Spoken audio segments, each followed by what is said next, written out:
à tous et bienvenue dans ce nouvel épisode de Front-End Chronicles, épisode numéro 19. Je suis Benjamin Ozano et je co-présente toujours ce podcast avec Denis Souron. Bonjour à toi Denis, comment vas-tu ? Bonjour Benjamin, ça va plutôt bien, même si je suis un peu pris du nez et de la gorge. Donc... Ne vous inquiétez pas, c'est toujours Denis. Et aujourd'hui, on va parler du DevFest 2023.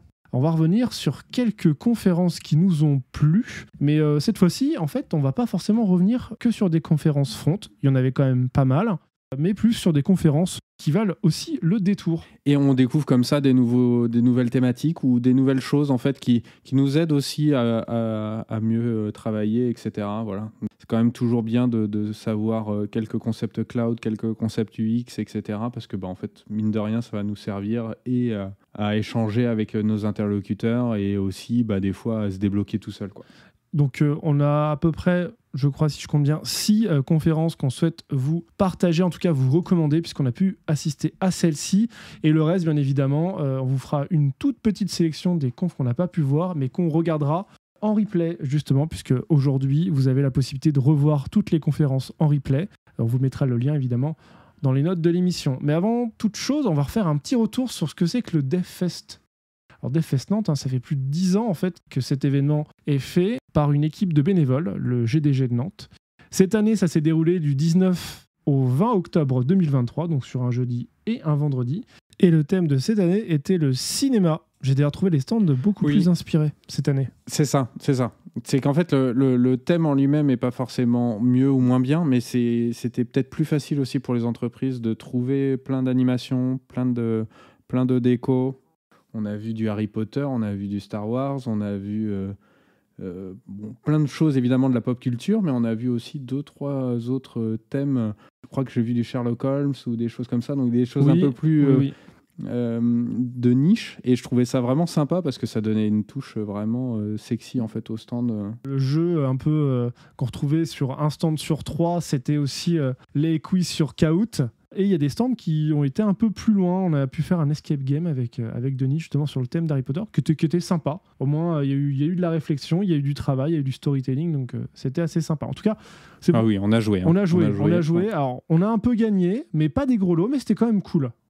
Et aussi, attention, nouveauté qui n'est pas des moindres, pas d'éco-cup cette année, pas non plus de tote bag à l'entrée. On avait traditionnellement un petit sac de goodies, mais évidemment, 2023 rime aussi avec aujourd'hui écologie et justement réutilisation des choses que l'on a déjà. Moi, je ne compte pas la quantité effectivement d'éco-cup que j'ai chez moi. Je pense que Denis, c'est pareil pour toi. Peut-être que tu as fait le ménage sur le sujet, mais il y a une époque où on en avait plein avec les événements. Ouais, c'est ça. Et en fait, c'est vrai que quand c'est ton premier événement et tout ça, t'en as peut-être pas. Mais au global, mine de rien, vu le nombre de participants, en fait, c'est des milliers d'éco-cups en fait, qui ne sont pas produits, ou plutôt pas achetés. Pareil, le tote bag, c'est un peu plus utile, etc. Mais on garde quand même le t-shirt. On garde quand même un goodies assez fort pour chaque édition. On n'enlève pas tous les symboles, mais on a un fort engagement avec de la sobriété là-dessus. Et moi, je trouve que c'est plutôt une bonne initiative. Pareil, sur les stands aussi, ça fait plusieurs années où moins en moins de cochonneries, quoi.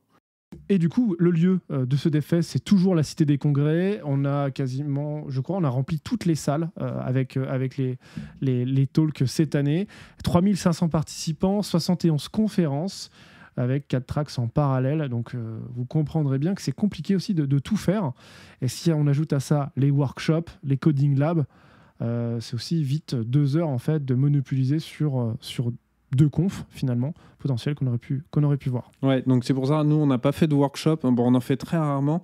On avait fait un, je crois que c'était en 2017, je ne sais pas si tu te souviens. Il était génial. C'était CSS Grid. Ça venait de sortir. On avait les paillettes dans les yeux. On était comme des gamins.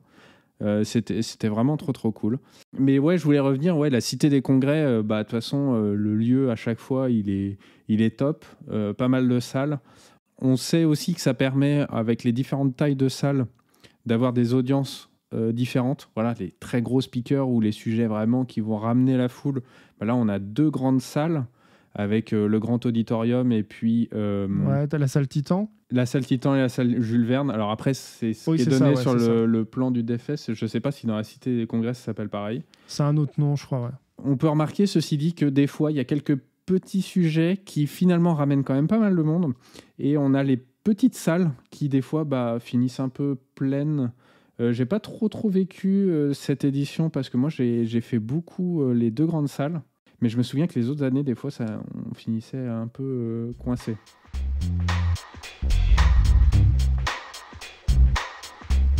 Je te propose, Benjamin, qu'on enchaîne avec les quelques conférences qu'on recommande. Il y en a une, de toute façon, avec le titre. C'est difficile de ne pas la recommander. C'était une conférence qui parlait de l'ordinateur qui a ramené l'humanité sur la Lune. Salle pleine. Voilà, salle pleine, évidemment. La plus grande salle est salle pleine. Donc là, évidemment, c'est une conférence qui est quand même plutôt intéressante parce que, en fait, on va investiguer avec les moyens de l'époque. Donc, il y a une remise en contexte qui est assez marquée et du coup, je trouve qui est plutôt bienvenue parce que nous, on a tout qui marche aujourd'hui. On a des puissances de calcul qui sont folles.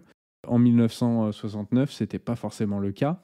Et pour le coup, moi, c'est une conférence qui m'a plutôt marqué parce que je trouvais quand même la thématique très intéressante. Et ça, c'est vraiment une conférence comme on aime les avoir au DevFest. C'est pour ça que le DevFest existe, c'est pour avoir ce genre d'expérience. J'ai trouvé qu'il manquait un tout petit peu de storytelling. Des fois, c'était un peu technique, ça allait assez loin. Mais vraiment, c'est vraiment une super conf à voir, quoi. On va enchaîner avec l'ordinateur 8 bits. Non, pardon, après l'ordinateur 8 bits, parce que le speaker dont on va parler, Olivier Hubert, il était venu l'année dernière faire une conférence sur j'ai créé un ordinateur 8 bits, je suis reparti de la base du transistor. Puis il avait en live créé son premier ordinateur 8 bits. Et cette année, il est revenu et il a créé une petite carte VGA sur un breadboard. Il a tellement d'engouement qu'il vous emporte dans votre histoire et vous avez tout de suite envie de tester vous aussi chez vous après. Hein. C'est ça qui est énorme. C'est bluffant aussi. Parce qu'en fait, aujourd'hui, on a toute la technicité, on a tout. Et donc, là, c'est magique. On a notre télé, on la branche en HDMI, ça marche. Waouh! On arrive, je sais pas moi, au boulot, on branche notre écran externe, ça marche. Et lui, il arrive avec ses breadboards, donc c'est les petites planches où on faisait on branchait les diodes, si vous vous souvenez, pour la physique, là, les TP de physique. Et en fait, il branche des fils là-dedans, avec les bonnes résistances, avec les bons microcontrôleurs. Ouais, et puis, il arrive à faire s'allumer un écran VGA. Et quand vous regarderez la conf, vous verrez quel écran VGA il arrive à allumer. Et on a été un peu surpris. On va enchaîner avec du front-end incroyable mais vrai. Fini les apps, pensée libre avec NX. Donc là, c'était avec Younes Jaidi, qui est le CTO de Marmicode. Moi, j'ai pas appris beaucoup de choses, on va pas se le cacher. NX, côté front-end, on a forcément entendu parler et trouvé quelqu'un dans notre entourage qui en a fait. Et du coup, il nous invite dans ce monde-là. On part de la base, vous avez des besoins, et NX est là pour vous accompagner. Il indique que NX est vraiment un compagnon pour vous aider à coder. C'est par exemple, vous êtes sur un monorepo, vous avez plusieurs projets qui doivent être dépendants les uns des autres. C'est compliqué de gérer potentiellement des dépendances cycliques, hein. On est tous tombés là-dessus. Et bien NX peut venir justement vous aider sur ça. Qui peut compiler quoi? Qui peut être injecté où? À l'aide d'aide directement dans votre IDE ou tout simplement à l'aide de graphes. Bon, il le dit mieux que moi, hein, bien sûr. Hein.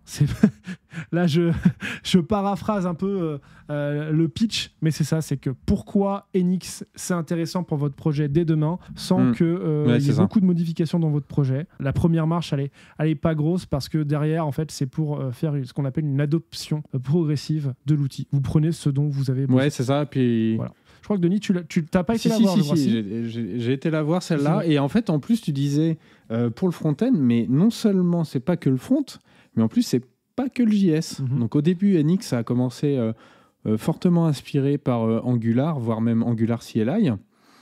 Et donc, dès côté Angular CLI, quand on a commencé à faire des workspaces, des choses comme ça, des choses un peu plus poussées, il y a des gens qui se sont dit, ça serait pas mal en fait d'avoir des générateurs, d'avoir des exécuteurs de scripts et des choses comme ça, de l'organisation, de la structuration de projets avec des libs, etc. Et donc NX a démarré là-dessus. Donc, alors, je ne crois pas que ce soit un fork vraiment d'Angular CLI, mais ça a été fortement inspiré en termes d'approche. Et en fait, maintenant, c'est disponible pour autre chose que du JavaScript, autre chose que du front. Et voilà, donc l'idée c'est, on sait qu'on peut avoir du code en commun, on sait qu'on peut avoir des applications qui grossissent, peut-être qu'on ne veut pas forcément toujours faire du micro front-end ou faire des choses très sophistiquées, Et donc, en fait, on va faire notre application et par contre, les domaines, on va les découper et on va mettre ça dans des libres qui vont avoir des responsabilités très définies. Voilà, libre de gestion d'utilisateur, la libre d'authentification, la libre de gestion des produits, la libre de gestion du tunnel d'achat, par exemple, si on fait du e-commerce ou des choses comme ça. On enchaîne avec une autre conf qu'on aime bien parce que c'est aussi les copains, hein. On en profite, on a des connaissances, on va voir un peu le travail qu'ils font et on essaye aussi de faire des feedbacks pour que ce soit top pour tout le monde. Donc la suivante du coup c'est Angular Signal qui est faite par Benjamin Legrand. En vrai la conf elle est bien pour 2 raisons. Premier c'est évidemment le titre. Si vous voulez savoir plus sur les signaux en Angular, voilà, vous avez notre podcast et puis vous avez cette conférence-là. Puis vous avez évidemment plein de sources autrement sur Internet. Mais la première partie de la conférence est très très bien construite parce que en fait, il va expliquer en fait vraiment pourquoi on a besoin de ça et comment ça fonctionne. Pour moi, le gros point fort, il est là-dedans, c'est vraiment l'aspect didactique, quoi. Là, vous allez apprendre des problématiques de rendu front sur des SPA et rien que pour ça, ça vaut le coup. Et avec le bon ton. Je trouve que la justesse du quickie était parfaite et on ressort quand même de cette conf en mode c'est bien, mais tu veux pas en faire une plus longue hein, tu veux pas aller plus loin. Donc avec plaisir, s'il en fait une en allant plus loin dans les choses, ça peut être vraiment cool. Et je pense que ça peut être un cas d'école, hein, parce que là, on va commencer vraiment à utiliser tout ce qui est Signals. Autant avoir les bonnes connaissances et les bonnes pratiques tout de suite.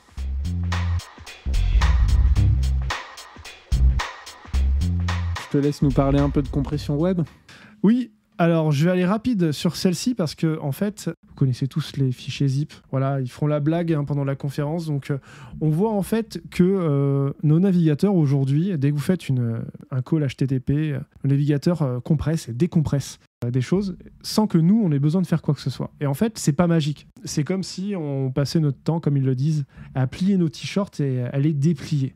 Donc non seulement la compression elle est partout dans le web, mais il y a plein de subtilités qui peuvent nous échapper. Donc ils reviennent à la base, d'où ça vient la compression, qu'est-ce qu'on fait aujourd'hui, jusqu'à des algorithmes qui sont assez puissants comme le gzip et le Brotli. Brotli je connaissais pas du tout et ils expliquent la différence entre gzip et Brotli et toutes les techniques sous-jacentes. Donc c'est vachement intéressant de ce point de vue-là, parce que c'est vrai que la compression web, on parle surtout de la performance, les paquets plus petits, les choses comme ça, mais on parle assez rarement finalement de la compression. Et oui, j'ai pas dit les auteurs, c'est Antoine Caron et Hubert Sablonnière.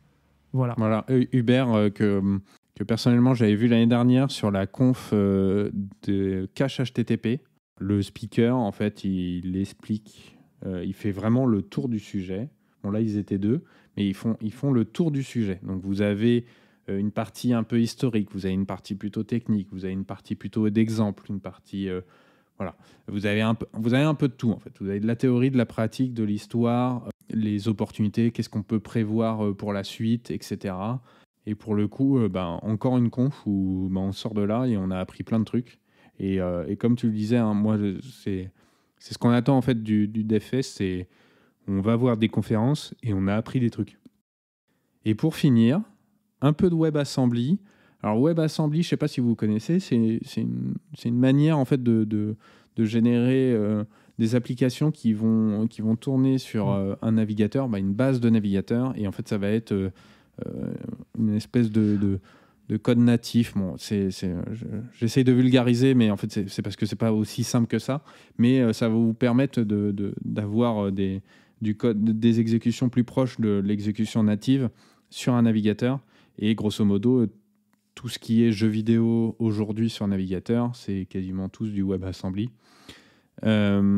Et du coup, là, la conf, c'est WebAssembly Beyond the Browser. Et donc, du coup, c'est le WebAssembly aujourd'hui. Il y a des opportunités pour que ça sorte en fait du navigateur et que ça soit plus comme, par exemple, comme un programme Java avec une JVM. Donc aujourd'hui, quand vous avez un programme Java, ou même ça peut être du Kotlin ou autre chose, ou du Scala, mais vous avez votre JVM qui est votre VM d'exécution en fait, et vous allez mettre votre application là-dessus et qui va avoir plutôt des bonnes perfs. Et ben au niveau WebAssembly, on est en train de faire à peu près la même chose, C'est-à-dire qu'on va avoir des VM assez bas niveau qui vont faire tourner du coup du code WebAssembly. Et l'avantage de tout ça, c'est que en fait, vous pouvez vous abstraire, tout comme Java. Vous n'avez pas besoin de vous soucier en fait vous n'avez pas besoin de savoir si vous êtes sur Mac, Linux, Windows. Là, vous faites juste votre application et voilà.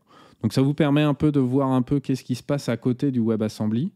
Et je trouve que c'est plutôt pas mal, c'est plutôt prometteur.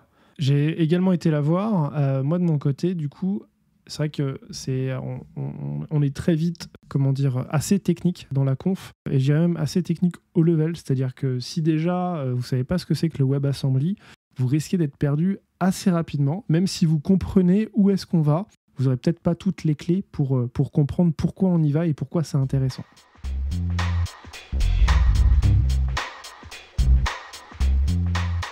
Et nous arrivons presque à la fin de ce podcast, mais avant, Denis, on va s'exprimer sur l'avis global sur cette édition 2023 et la comparer aux éditions précédentes. Tu commences, je commence, comme tu veux. Je vais commencer.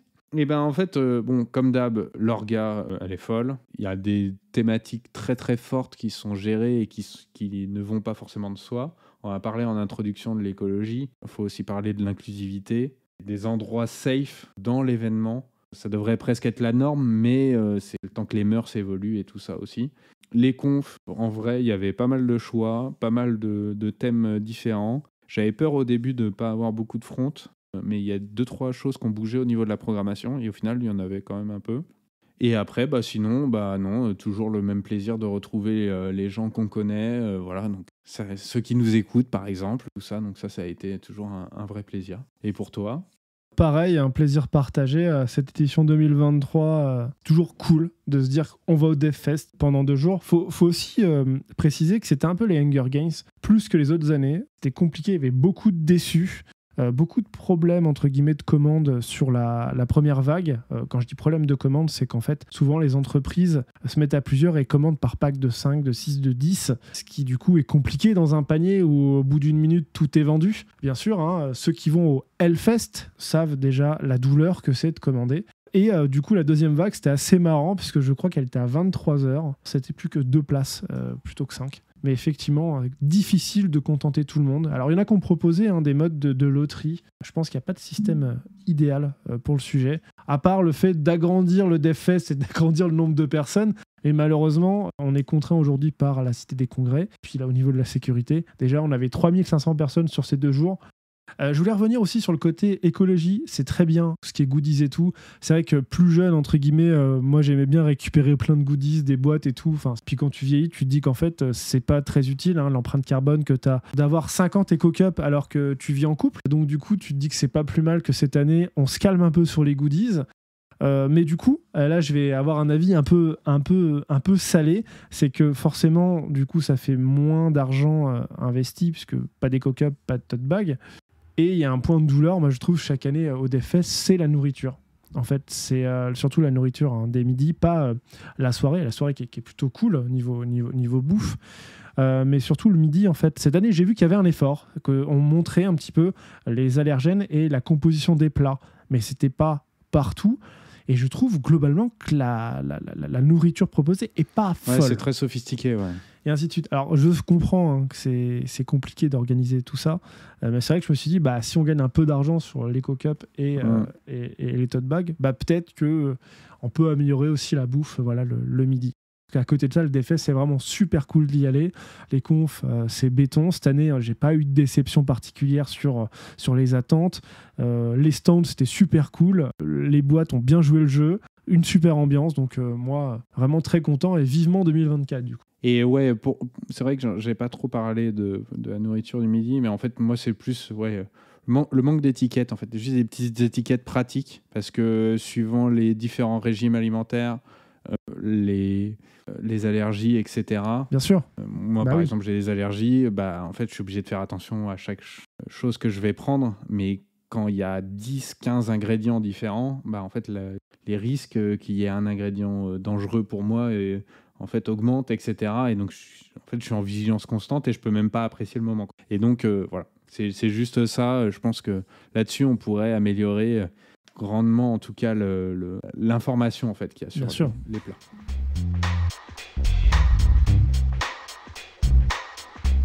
Eh bien, on arrive à la fin de ce podcast spécial DFS 2023. Comme d'habitude, vous pouvez nous retrouver sur toutes les plateformes de streaming, mais également sous un lien unique, bento.me/FEC, bien sûr, ça sera dans les notes de l'émission. Vous y retrouverez les plateformes et également nos coordonnées si vous souhaitez nous joindre pour, pourquoi pas, être invité dans un prochain Front-End Chronicles. Et je crois qu'on a fait le tour, Denis. Denis, est-ce que tu as le mot de la fin ? Je t'en prie, vas-y. HTMX. Et sinon, on vous dit à la prochaine. Salut ! Salut !